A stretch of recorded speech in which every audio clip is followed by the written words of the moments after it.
Welcome to Battlestar Galactica Scattered Hopes, a fleet management tactical roguelite set during the Second Cylon War. You command a Gunstar, leading a fleet of survivors escaping the fall of the 12 Colonies. With the Cylon fleet hunting you relentlessly, your only chance to survive is to rejoin humanity's last hope, the Battlestar Galactica.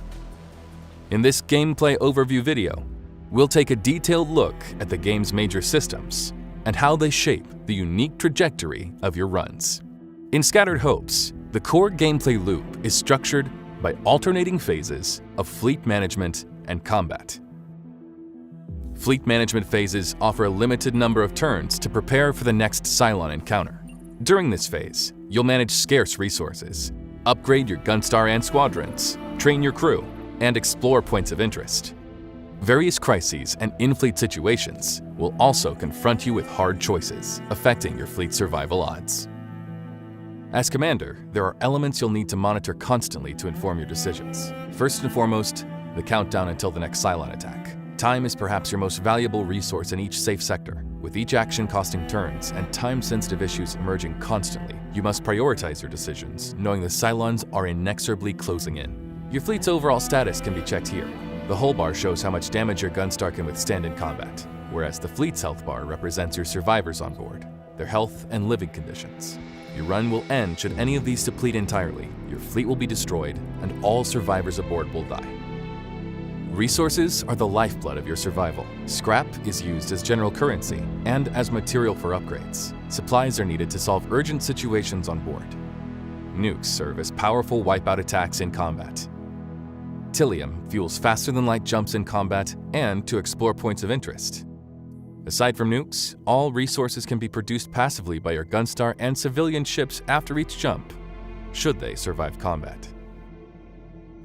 You won't be alone in this perilous mission to rejoin the Galactica. You can rely on your heroes, officers, and high-profile crew members that you can trust with important missions in and out of combat. These characters may be outstanding individuals with skills surpassing most, but they remain human. You'll need to keep an eye on their health and morale.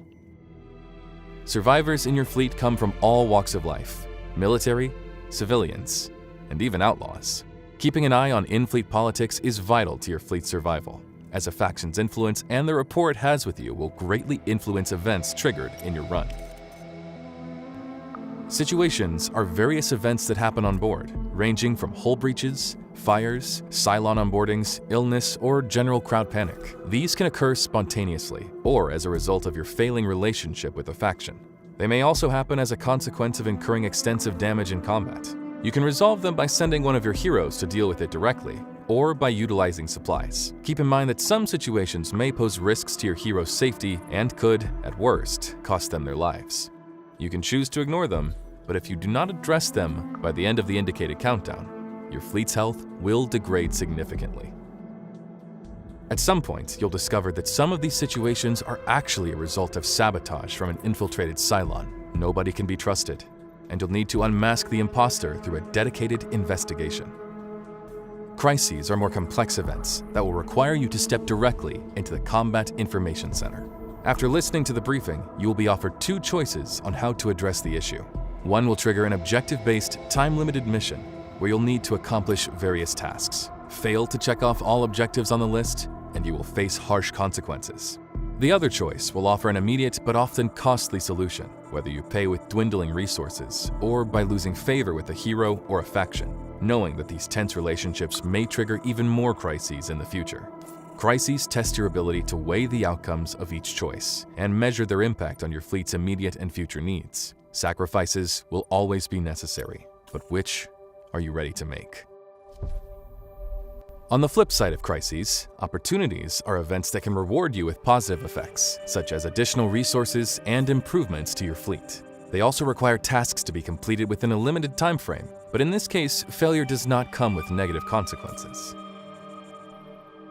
Once per sector, decisions that make you fall out of favor with a faction or a hero can be slightly counterbalanced by spending time in the bar.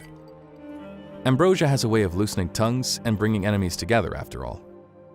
Points of interest will vary across the different sectors you jump to. They can present a reliable way to replenish your resources at the cost of burning Tilium. Some POIs also offer strategic additions to your fleet, such as new squadrons, Gunstar weapons, heroes, and even civilian ships. By sending heroes to explore POIs and solve situations, they will gain experience and acquire traits. These can facilitate their missions within the fleet, such as increasing the rarity of POI rewards, or unlock new skills, such as manning Gunstar weapons and piloting squadrons. Squadrons are your first line of defense and will brave enemy fire repeatedly. Here in the hangar, you can oversee their repairs, assign a designated pilot, and choose their next upgrade. Squadron perks. Some improve base specs, while others offer unique skills and passives that give an extra edge in combat. You can also manage your Gunstar weapon setup, focusing on single target damage or large AoEs.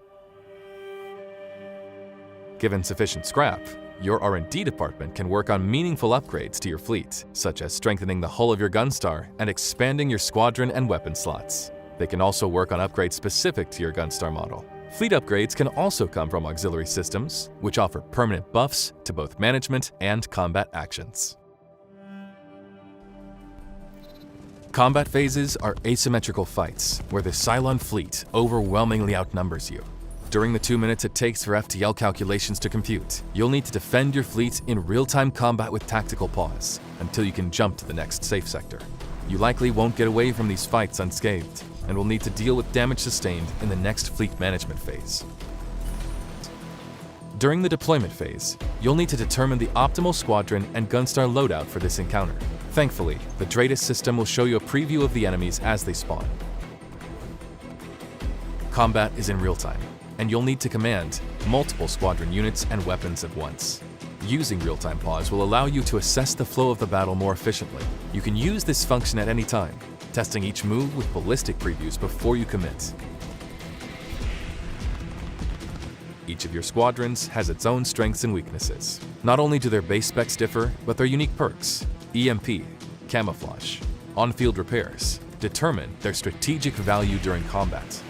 As you progress in your run and apply more squadron upgrades, you'll come to understand how each unit can handle specific enemy matchups. Gunstars have different starting weapons according to your starting fleet, but you may acquire any type of weapon during your run. Some of them are activated manually with a targeting system, such as nukes and missiles. Others are activated automatically with areas of effect surrounding your fleet with automatic targeting. Cooldowns can be lowered with hero traits and auxiliary systems. Enemy units you encounter will be varied, attacking you at close or long range. Some may have special effects and buff their allies. You will also need to defend your fleet against the main ship, which can also use devastating weapons against your fleet. Once the FTL calculations are finally complete, you will need to recall your squadrons before you jump. If the situation calls for it, you can order an emergency jump at the cost of extra Tilium and leaving fighters behind.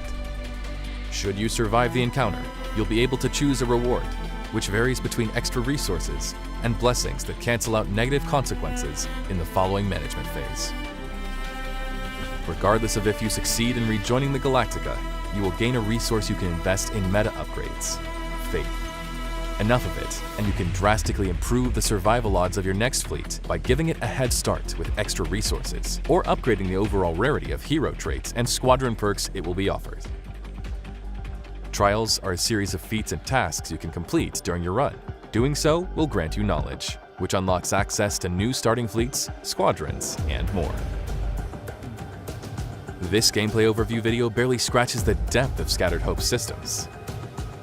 Stay tuned for more deep dive content.